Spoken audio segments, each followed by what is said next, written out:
Hey everyone, Natural Sleep Solutions, take two. We are we're having our internet changed over, our internet service provider changed over. We're going with a local company here, Colorado Central Telecom, and we've heard nothing but amazing things from them. And so today was the day that we were switching over, and so we've had a few glitches switching over from our old CenturyLink provider to our new one.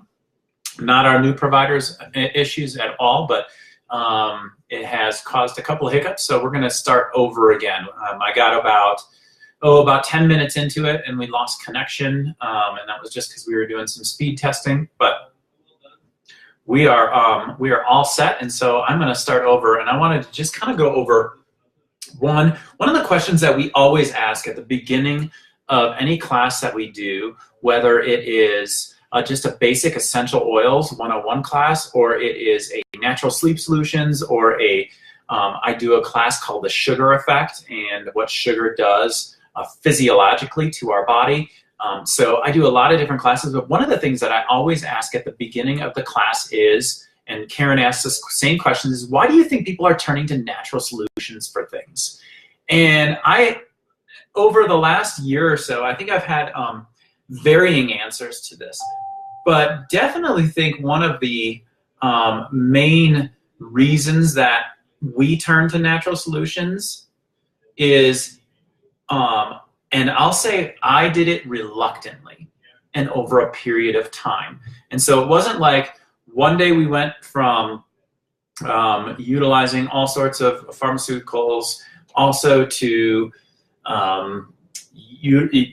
changing our home, and now going from utilizing all over-the-counter, basically Johnson Wax stuff, because my dad worked for 33 years for Johnson Wax.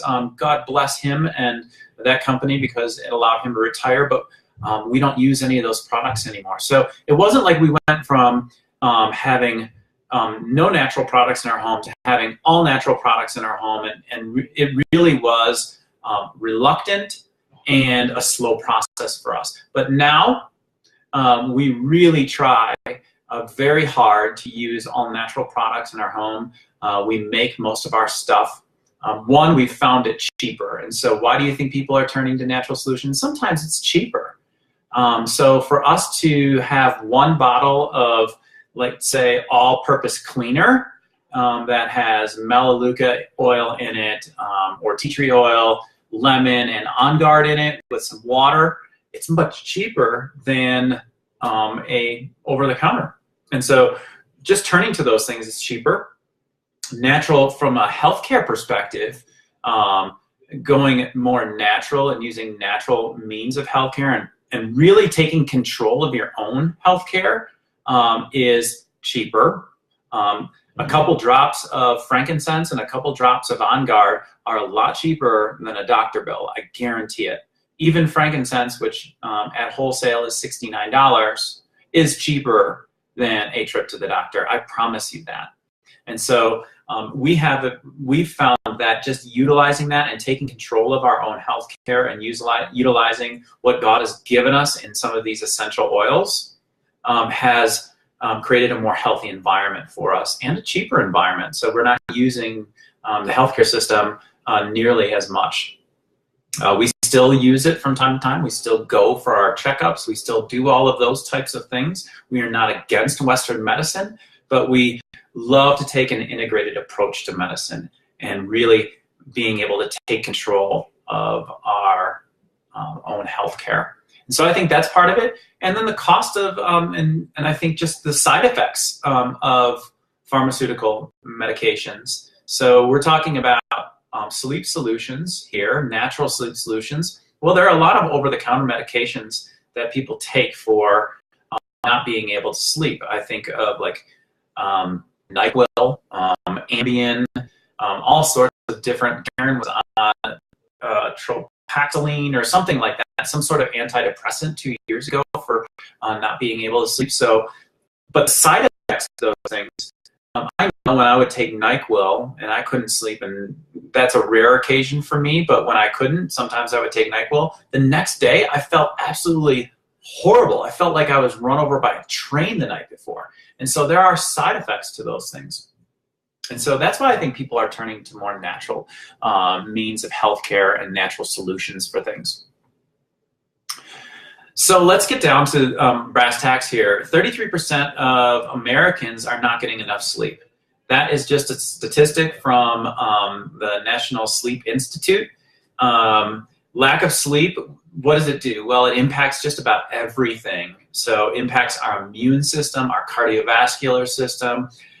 It hinders us from just overall health and our ability. Here's the thing. Our ability to like lose and maintain a healthy weight is very much dependent on the amount of sleep that we get on a nightly basis. And so why is it that Americans, at least over a third of Americans, are having problems sleeping? The reasons for this, and I'm going to hit on just about 4 or 5 points as to the reasons, and then some solutions that are going to go along with them. Again, this is a class that I did and had a full PowerPoint, but obviously Facebook doesn't allow us to do PowerPoint presentations, so I think I'm going to be able to do this and just give you some bullets so that it can be, you can write them down and be helpful. So I'm not going to go into a lot of detail on these because it'll be a shorter class than we've done in person when we did these in public classes, but I think the information is going to be good and concise enough for you to take some notes and really apply them. So Americans, reasons for lack of sleep in the United States. Americans are too busy. We are a very, very busy society. We stay up way too late and we get up way too early. That is just, and that's just the proven fact. And sometimes I think we even hang our hat on it, or we use it as like I only need 5 hours of sleep, or I only need 3 hours of sleep per night. You'll hear people, it's like a badge of honor, like how little sleep you need. Here's the thing, is that maybe you're not physically tired, but physiologically, you need more sleep than that. You need 8 hours of sleep, at least if you're an adult. Children need much more than that. Children need 9 to like 12 hours of sleep, depending on age. And that's not happening. As kids get into their teenage years, so often they're taking their phones and things with them to bed and playing on them till midnight or whatever, and then they're getting up for school at 5, 6 in the morning. No wonder we have issues with students' lack of attention span, things of that nature. It's because they are not getting the sleep that they need. Some of the other reasons that people are having issues sleeping could be physical disturbances. So, for instance, pain that people are having. So, arthritis, I think of, comes at the top of my head. Restless leg syndrome. Karen deals with restless leg syndrome from time to time. There are some oils that she uses, mainly lemongrass, great oil for natural way to get rid of restless leg syndrome. Poor sleep environment. So this in the sleep world is called sleep hygiene. And so sleep hygiene is basically in the environment. What's the environment that you go to sleep in?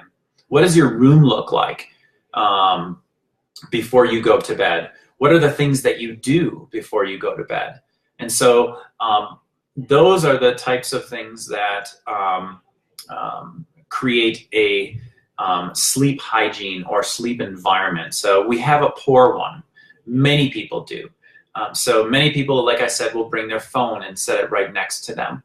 The problem with your phone is that the light that is emitted from your phone is a light that mimics the sun.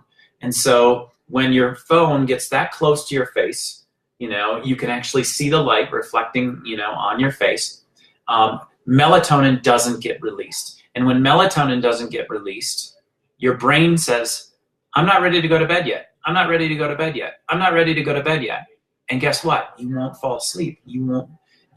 That's what allows you to get tired. And it says it's that ancient, ancient physiological chemical reactions that happen in your brain that say, hey, you know what? The sun has gone down. It's time to stop working. It's time to rest. And it's time to lay our head down. And now we can go to sleep because the sun is not out any longer.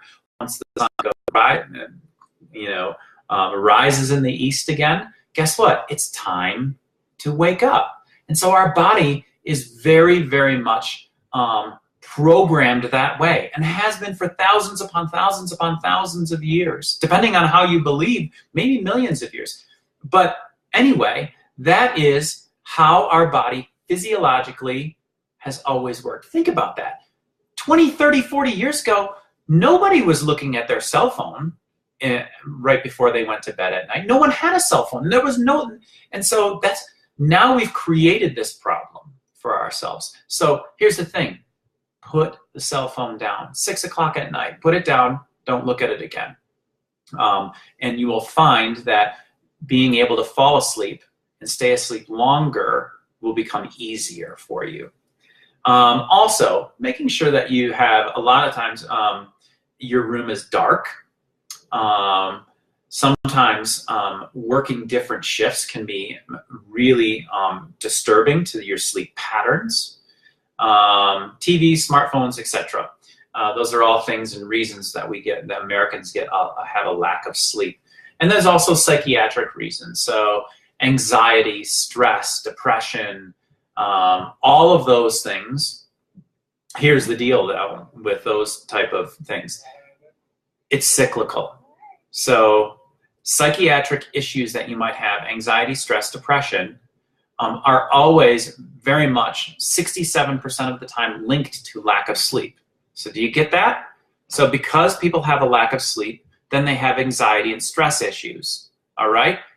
And because they have anxiety and stress issues, they get lack of sleep. So you see how that goes? See how cyclical that is?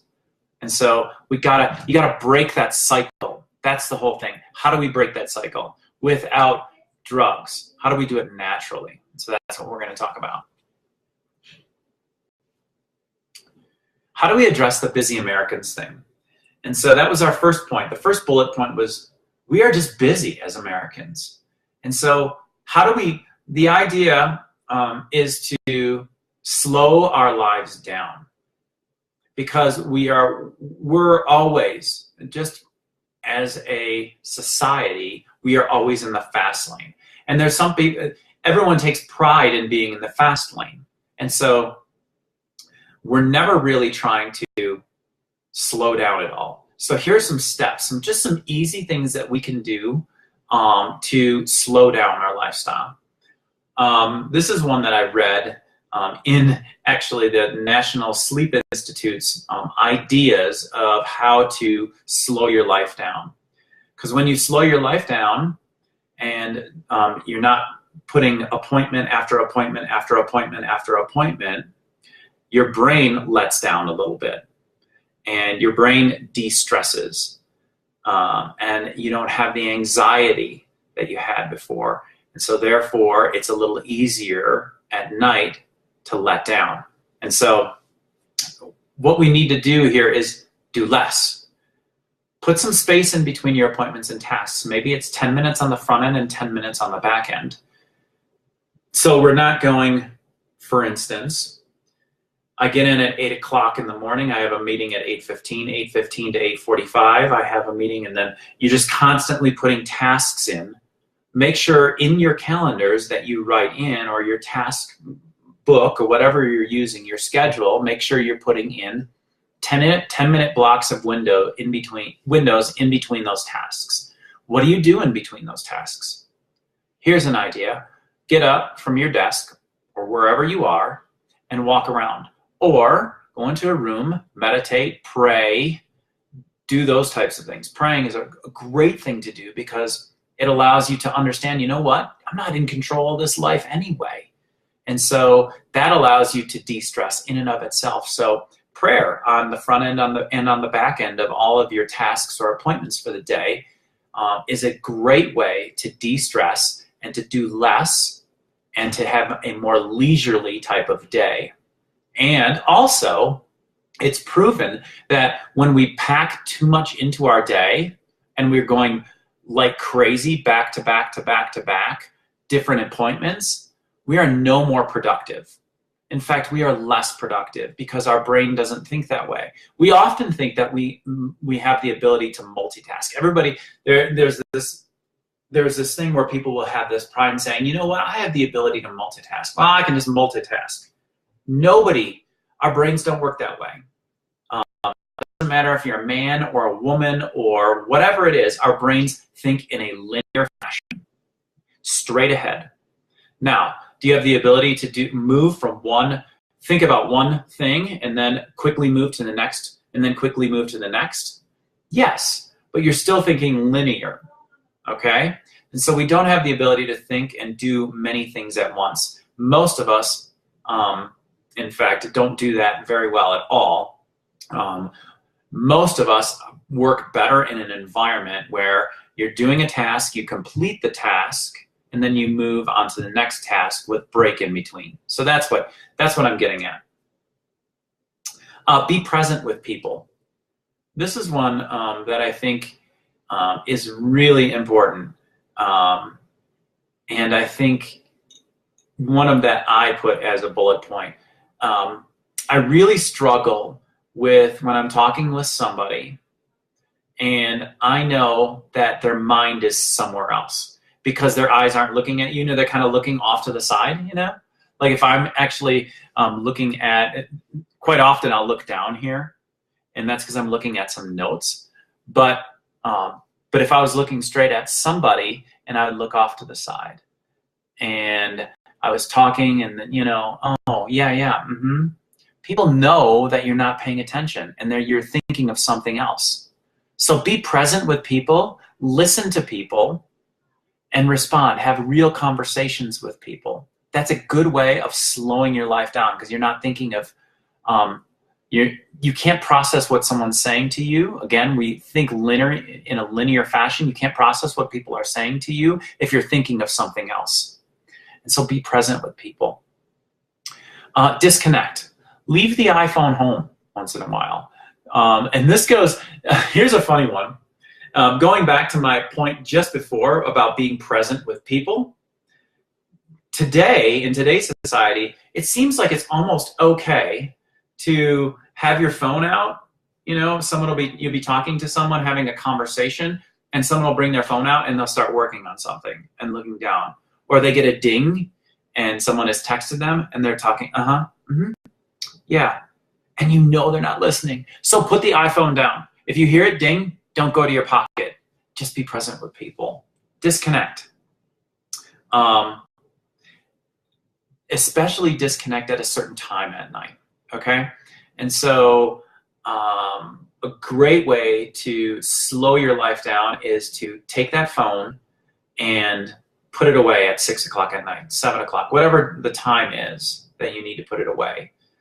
One, you won't be getting the light that's going to affect your melatonin levels as you get closer to bedtime, as well as being able to engage with your family. And so take a break from it. Another thing, here's an interesting one that I saw on the National Sleep Institute bullet point of how to slow down your life is to eat slower.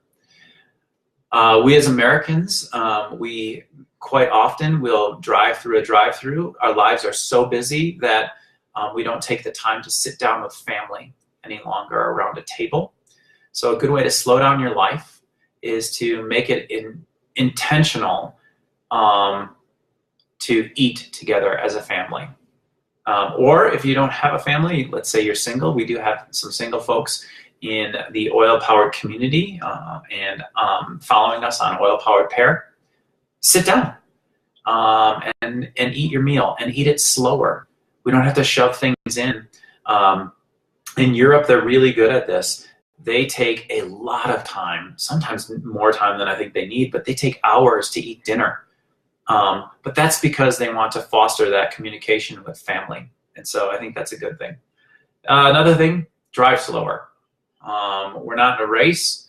That was one that I thought was interesting on there, but I totally get it. I totally understand it. One, oftentimes we're in a race For what reason? We're only going to get there about 10 seconds before. Like, just drive slower. Your stress level will go down. I promise you that. Because you're not going to be angry at the person in front of you who's not going fast enough for you. Sometimes most of the time, most of the stress that we put on ourselves, that we feel inside, that anger and that frustration we feel inside, is because we bring it upon ourselves. And so a good way to slow down our lives are the things that we just talked about. So slow down, take life more leisurely. And I promise you that it will aid in how you're able to get to bed maybe a little easier. Okay?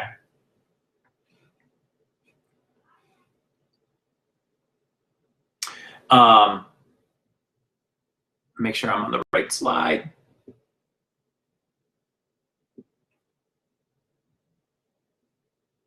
Oh, come on. There we go. Improve sleep hygiene. So the second bullet on the list was sleep hygiene. Remove distractions from your sleeping space. So what does it mean by distractions from your sleeping space?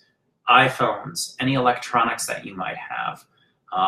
Most of the time, TV. TV can be a hindrance to being able to fall asleep.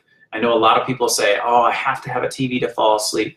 It really messes with a TV in the room, messes with your sleep cycles. And so maybe you don't have a problem falling asleep, but staying asleep and getting good REM sleep is going to be affected if you have that TV in your room at night. Keep it dark and not too quiet. And so your room, a lot of times, it's really good to have white noise. So whether that's a fan going in the background or an actual white noise machine, those are two really good things to have in there. And make sure your room is completely dark because our bodies do better when we don't have light seeping in. Again, minimize light exposure for the 30 minutes prior to going to bed. So what does that mean? For Karen and I, what we found it means is turning on low light and reading for a half an hour before going to bed. I don't do that as much or quite as often, but Karen has really made that a pattern in her life. So she really swears by turning on a low light and reading before going to bed. Now remember, Karen really struggled for 12 years with insomnia, and so I'll talk just a little bit more about that as we move on. But minimizing light exposure 30 minutes before going to bed at night. Don't lay in bed frustrated, okay? So if you have something that is on your mind, if you have something that you have an issue with somebody, if you can deal with the issue before you go to bed, you will you'll be able to fall asleep more easily, and you'll be able to stay asleep. If you are frustrated, your brain wants to solve that problem. That's just the way your brain works. It wants to solve the problem. It wants to take care of that. And so it will continue to, we call it mind chatter. And so your brain will continue to mull over that frustration or that anger that you're dealing with. And so try to get, and sometimes it's not possible, but try to take care of those things prior to going to bed. Establish a relaxing routine before you go to bed, and that does not include Facebook. I made sure I put that. So Facebook is not a relaxing routine. Don't bring your phone to bed, but again, maybe it's reading, maybe it's taking a bath, maybe it's taking a shower, but it has to be a routine. We are made for routine. Our body was created for routine. And so if you are continually messing with that, your body and your mind is going to have a hard time shutting down at night.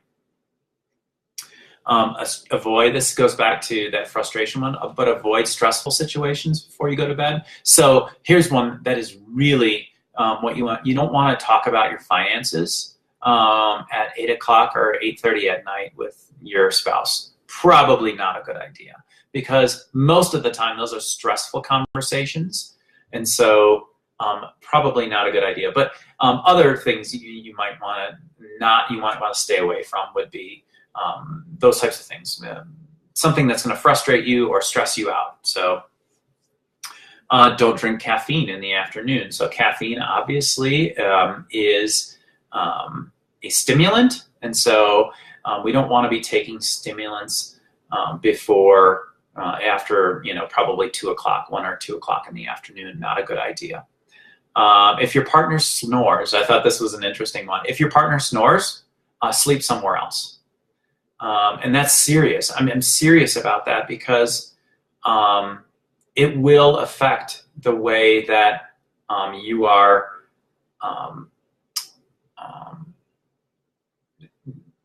because that person is snoring at night, you are not going to get a good night's sleep. And so you are better off getting up and going into a different room where it's quiet and sleeping somewhere else. What does it matter in the long run, really, that you're sleeping in a different room? But try to figure out a way also to alleviate the snoring. So how do we get to a point where the snoring isn't an issue anymore? And we can talk about that too. Sometimes it's just weight issues and weight management. Sometimes it is sleep apnea. Sometimes it is just the fact the way that person is sleeping. And so you can always try sleep. You can try Breathe, which is a great essential oil for opening up the airways, or Breathe strips that go across the nose. Lots of different solutions, but until that is licked, you should probably sleep in a different room, because that is a good way to get a good night's sleep. Avoid sedatives or alcohol. So, for instance, a lot of over-the-counter medications for sleeping are sedatives. But the problem is you don't get a great night's sleep. It might put you to sleep, but it doesn't mean that you're going to get a great night's sleep. And alcohol is never a good way to fall asleep. You can pass out, but it's not going to give you the regenerative sleep that you need. And so avoid alcohol for sleep purposes. Avoid napping more than 20 minutes in the afternoon. And so 20 minutes is okay. That's kind of a power nap, laying down, resting. Probably not, but don't go beyond 20 minutes. You go beyond 20 minutes, and at that point, your body is starting to get into that mode of, oh, it's time to sleep. And you want to make sure that you are maintaining a good rhythm. And you can, we call that the circadian rhythm. And so when you sleep more than 20 minutes in the afternoon, that's going to mess with your circadian rhythm. And that's why, when you think about it, when you go across the ocean, we have jet lag that occurs. Well, that is you're messing with the circadian rhythms of your natural patterns of sleep. And so don't take naps more than 20 minutes in the afternoon. It will cause issues. So I'm going to move on. Physical disturbances. The other one that we talked about were some physical disturbances or psychiatric issues. Those were the other bullets down as to reasons why we might have issues sleeping. And this is a big one, because there are a lot of people who are in a lot of pain, and that causes issues when they want to fall asleep at night. And so there are natural ways to deal with some of these things. First and foremost, I think the way that Karen and I have approached, for the vast majority of our lives, have approached healthcare, we've approached it from the ambulance perspective, okay? I'm going to give you two different approaches to healthcare. The ambulance perspective and the holistic perspective. So Karen obviously has dealt with insomnia. And we've always prior to us being involved in doTERRA and really making a conscious effort to be more natural and more in control of our healthcare, prior to that, we took a very much an ambulance approach to medicine and healthcare. And so when she couldn't fall asleep, we would turn to medicines that would help her fall asleep, so that would aid her in falling asleep, whether that be NyQuil or maybe Ambien, or I think she was on, I'm trying to remember the medication, tridapsazone or something like that. I have to look it up. Maybe I have the bottle here. We use it as a prop from time to time, and I guess I don't have it. But she was on an antidepressant that helped her fall asleep. And so we would take what we would call the ambulance approach. That is addressing the symptom, right? Okay? And so modern medicine does a really good job at addressing symptoms, right?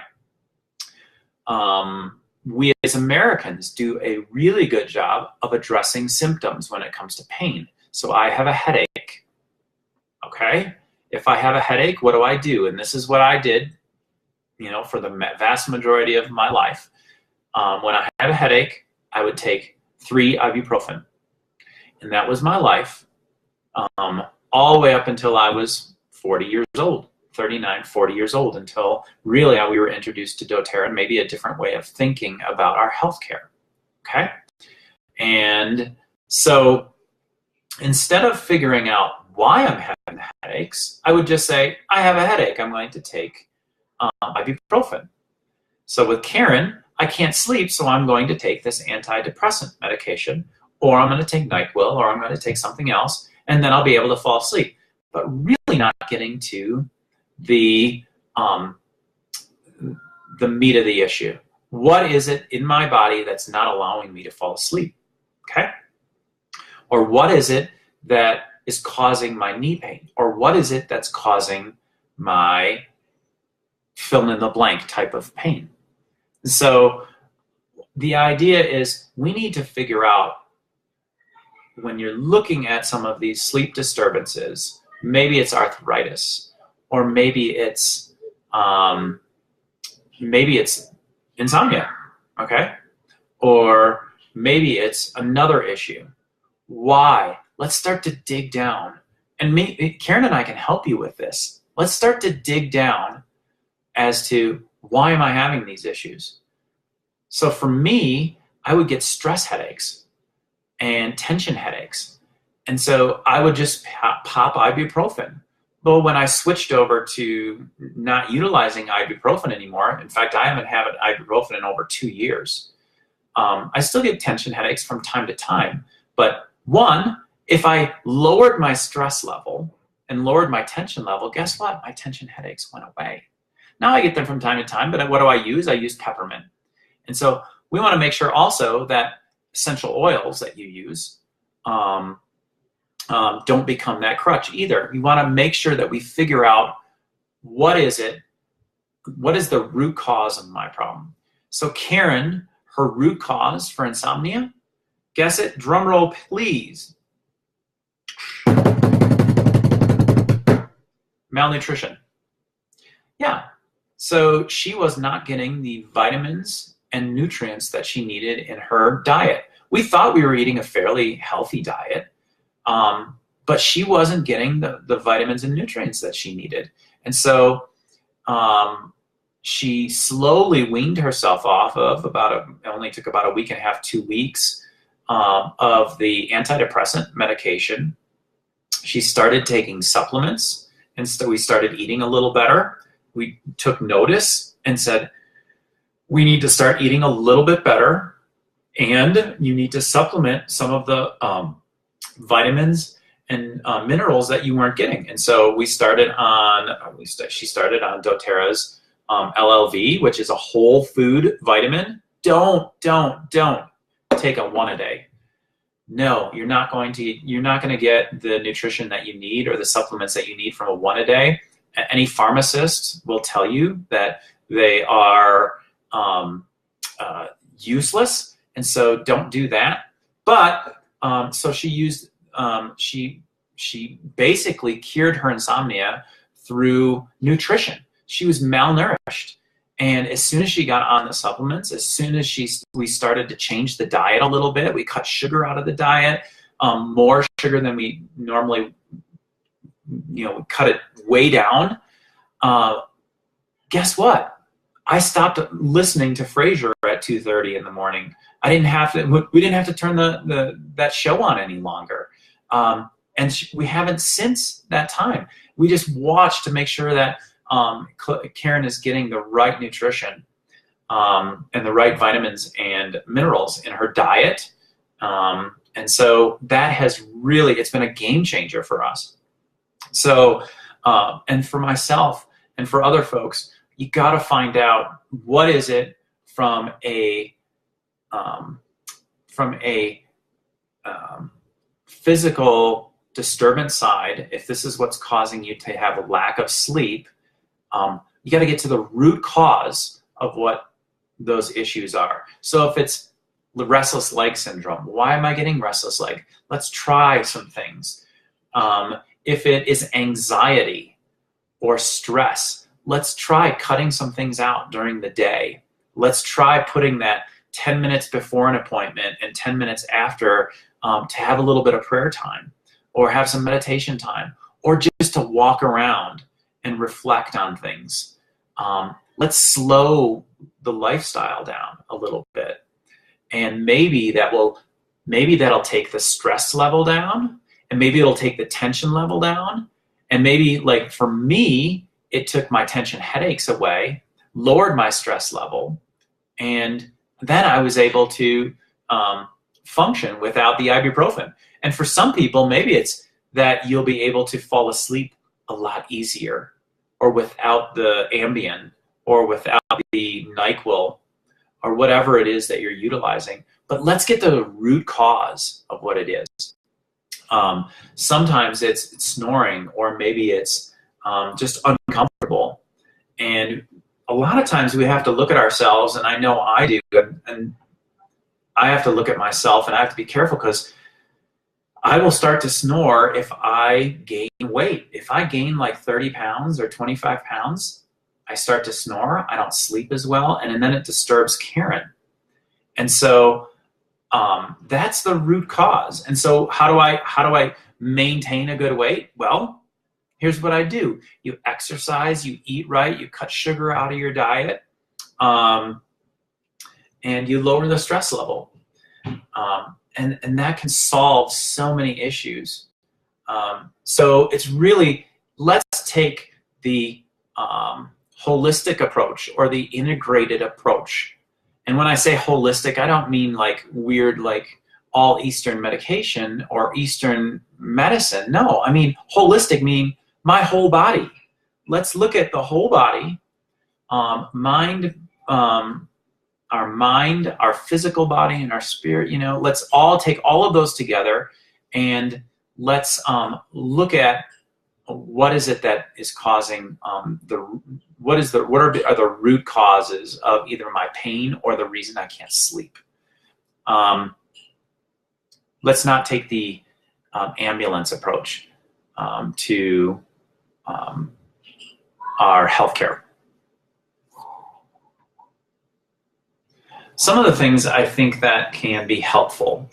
Obviously, getting to the root cause is going to be really important, and to maintain a healthy lifestyle, we really have to get to the root cause of the issues.